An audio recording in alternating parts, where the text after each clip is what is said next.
आप सभी को राधे राधे। आज हम लोग फिजिक्स का टॉपिक में प्रकाश को शुरू करेंगे। इससे बहुत सारा सवाल पूछा गया है, इसलिए यह एक वीडियो में कंप्लीट नहीं होगा। पहला सवाल है, कहता है किस विकिरण में ऊर्जा प्रति क्वांटम सर्वाधिक होती है। आंसर हो जाएगा ऑप्शन बी 200 से 280 नैनोमीटर। अगला सवाल है 2 नंबर, कहता है सौर विकिरण निम्न में से किस परास में दिखता है। आंसर हो जाएगा ऑप्शन बी 400 से 700 नैनोमीटर में दिखता है। अगला सवाल है 3 नंबर, कहता है कि तीसरा नंबर सवाल में है कि दृश्य प्रकाश का तरंगदैर्ध्य मान प्रसार होता है। आंसर हो जाएगा ऑप्शन डी 390 से 380। अगला सवाल है 4 नंबर, कहता है कि दृश्य स्पेक्ट्रम के तरंगदैर्ध्य की सीमा क्या है। आंसर हो जाएगा 3900 एंगस्ट्रम से 7600 एंगस्ट्रम। अगला सवाल है, अच्छा आप इसका डिटेल पढ़ना चाहें तो इसका डिटेल भी पढ़ सकते हैं। अगला सवाल है 5 नंबर, कहता है कि मानव आँख दृश्य प्रकाश के किस तरंगदैर्ध्य के लिए सर्वाधिक सुग्राही होता है। वह है, आंसर हो जाएगा ऑप्शन बी 5500 एंगस्ट्रम। इसका नीचे डिटेल लिखा हुआ है। अगला सवाल है 6 नंबर, कहता है कि निम्न रंगों के बीच आँख की सुग्राहिता किनके लिए सबसे अधिक होगी। आंसर हो जाएगा ऑप्शन डी पीला एवं हरा। अगला सवाल है 7 नंबर, कहता है निम्नलिखित में से कौन सा सही नहीं है। तो पहला ऑप्शन में दिया हुआ है कि मनुष्य का कान 1000 हर्ज पर सबसे सुग्राही होता है, और ऑप्शन बी में लिखा हुआ देखिए मनुष्य का कान कितना तक सुन सकता है 20 हर्ज से 20,000 हर्ज तक। और ये श्रव्य तरंग का मान हो गया, और प्रश्रव्य तरंग का मान कितना होता है 20 हर्ज, ये 20,000 हर्ज से अधिक होता है प्रश्रव्य। और अवश्रव्य का मान होता है कितना होता है 20 हर्ज से कम होता है। इसे तो पहला ऑप्शन सही है। दूसरा ऑप्शन में लिखा है कि मनुष्य की आंख लाल रंग के लिए सबसे अधिक सुग्राही होता है, तो ऑप्शन बी गलत हो जाएगा, क्योंकि मनुष्य का आंख लाल रंग के लिए नहीं बल्कि पीले और हरे रंग के लिए अधिक सुग्राही होता है। ऑप्शन सी में है कि सुनने की दृढ़ता 1/10 सेकेंड होता है, तो ये भी सही है।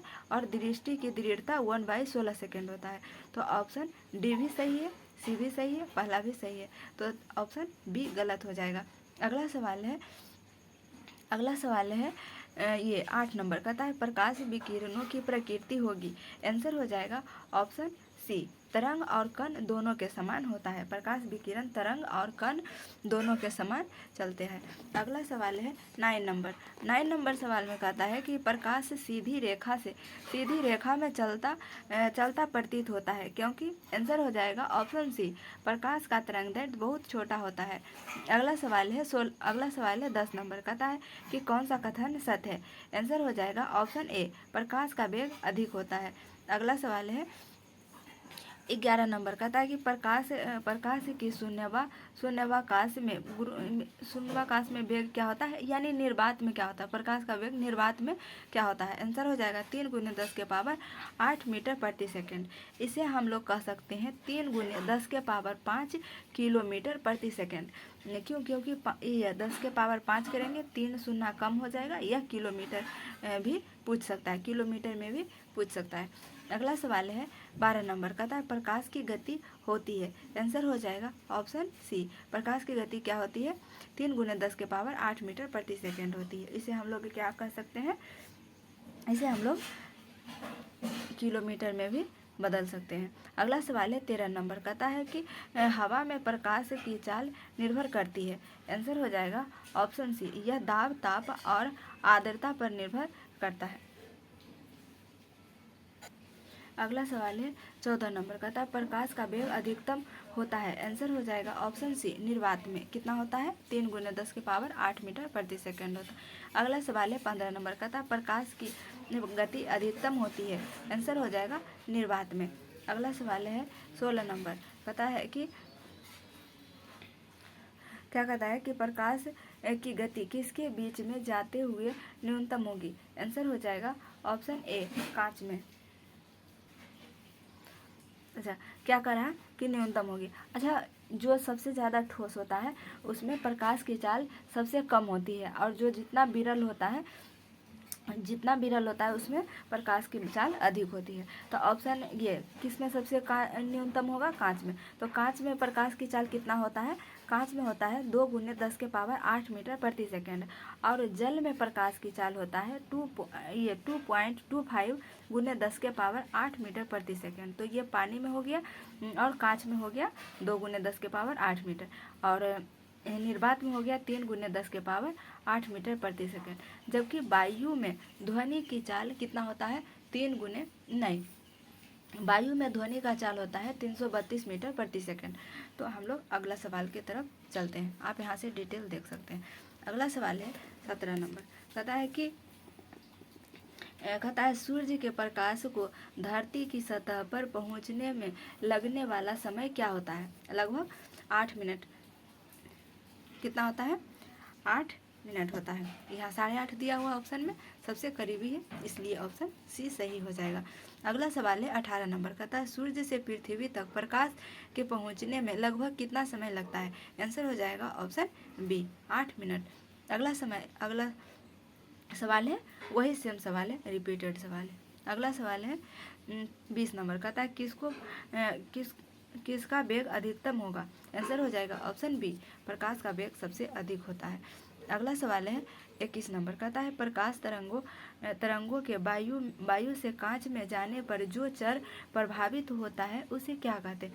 आंसर हो जाएगा ऑप्शन डी, तरंग दैर्घ्य और वेग प्रभावित होता है। जब प्रकाश तरंगे वायु से कांच में जाता है तो तरंग दैर्घ्य और वेग बदल जाता है। अगला सवाल है 22 नंबर। कहता है जब प्रकाश एक माध्यम से दूसरे माध्यम में जाता है तो निम्न में से कौन सा नहीं बदलता है? आंसर हो जाएगा ऑप्शन सी, आवृत्ति नहीं बदलती है, लेकिन तरंग दैर्घ्य और वेग बदल जाता है। अगला सवाल है 23 नंबर। कहता है जब प्रकाश एक माध्यम से दूसरे माध्यम में जाता है तो निम्न में से कौन सा एक अपरिवर्तित रहता है? आंसर हो जाएगा ऑप्शन डी, अपरिवर्तित रहता है। बाकी ये तीव्रता भी बदल जाता है, तरंग दैर्घ्य भी बदल जाता है और वेग भी बदल जाता है। अगला सवाल है 24 नंबर। कहता है जब प्रकाश की किरणें सघन माध्यम से विरल माध्यम में गमन करती है तो क्या होता है? आंसर हो जाएगा इसकी चाल बढ़ जाती है तथा यह अभिलंब से दूर हट जाता है। अगला सवाल है 25 नंबर। कहता है कि साबुन के पतले झाग में चमकदार रंगों का बनना किस परिघटना का परिणाम है? आंसर हो जाएगा ऑप्शन ए, बहुलित परावर्तन और व्यतिकरण। अगला सवाल है 26 नंबर। कहता है पूर्ण आंतरिक परावर्तन होता है जब प्रकाश जाता है। आंसर हो जाएगा ऑप्शन ए, हीरे से कांच में। अगला सवाल है 27 नंबर। कहता है कि एक कटा हुआ हीरा जगमगाहट के साथ चमकता है। आंसर हो जाएगा ऑप्शन बी, पूर्ण आंतरिक परावर्तन के कारण। अगला सवाल है 28 नंबर। कहता है एक कटा हुआ हीरा क्यों चमकता है? आंसर हो जाएगा पूर्ण आंतरिक परावर्तन। अगला सवाल है 29 नंबर।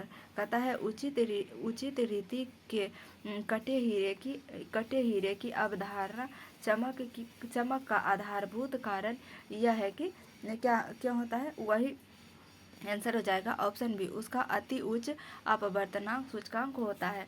अगला सवाल है 29 नंबर। 29 तो हो गया, 30 नंबर। ये कथन और कारण दिया हुआ है। कथन है कि ये जो हीरा है अपने ही आकार के अनुकारी कांच से अधिक झिलमिलाता है। कारण है कि हीरे का अपवर्तनांक कांच के अपवर्तनांक से कम होता है। तो पहला ऑप्शन यानी कथन सही है और कारण गलत है। हीरा के अपवर्तनांक कांच के अपवर्तनांक से कम नहीं होता है। हीरा का अपवर्तनांक होता है 2.42 और कांच का अपवर्तनांक होता है 1.51, यानी लगभग 1.5। कांच का अपवर्तनांक 1.5 होता है और हीरा का अपवर्तनांक 2.42 होता है। इसलिए कारण गलत हो गया और कथन सही है। तो आंसर हो जाएगा हमारा ऑप्शन सी। अगला सवाल है 31 नंबर। कहता है कि प्रकाश तंतु किस सिद्धांत पर काम करता है? आंसर हो जाएगा ऑप्शन ए, पूर्ण अभ्यंतर यानी आंतरिक परावर्तन पर। अगला सवाल है 32 नंबर, कहता है कि प्रकाश ऊर्जा का ऑप्टिकल फाइबर में संचरण निम्नांकित घटना के अनुप्रयोग द्वारा होता है। आंसर हो जाएगा ऑप्शन ए पूर्ण आंतरिक परावर्तन। अगला सवाल है 32 नंबर। अगला सवाल है 33 नंबर, कहता है कि किस परिघटना का उपयोग ऑप्टिकल फाइबर में किया जाता है। आंसर हो जाएगा ऑप्शन सी पूर्ण आंतरिक परावर्तन। अगला सवाल है 34 नंबर, कहता है कि तंतु प्रकाशीय संचरण में संकेत किस रूप में प्रवाहित होता है। आंसर हो जाएगा ऑप्शन ए प्रकाश तरंग। अगला सवाल है 35 नंबर, कहता है निम्न कथनों पर विचार कीजिए। पहला कथन है कि तंतु प्रकाशिकीय पूर्ण आंतरिक परावर्तन सिद्धांत पर आधारित होता है। तो ऑप्शन पहला कथन सही है। और दूसरा कहता है कि प्रकाशिक तंतु संचार तंत्र में ऊर्जा उपभोग अत्यधिक कम होता है। तो ऑप्शन दूसरा भी सही है, दूसरा कथन भी सही है। तीसरा में लिखा है कि प्रकाशिक तंतु संचार रेडियो आवृत्ति अवरोध से मुक्त होता है। तो ये तीसरा कथन भी सही है। चौथा में लिखा है कि प्रकाश में प्रकाशिक तंतु के निर्माण में रिलायंस उद्योग समूह सन्नद्ध है। तो ऑप्शन 4 यानी 4 कथन गलत हो जाएगा, चौथा गलत हो जाएगा। हमारा आंसर हो जाएगा ऑप्शन ए। अगला सवाल है 36 नंबर। 36 नंबर सवाल में कहता है कि मरीजों के पेट के अंदर का परीक्षण करने हेतु डॉक्टर द्वारा प्रयुक्त एंडोस्कोपी निम्नलिखित में से किस सिद्धांत पर कार्य करता है। तो आंसर हो जाएगा पूर्ण आंतरिक परावर्तन।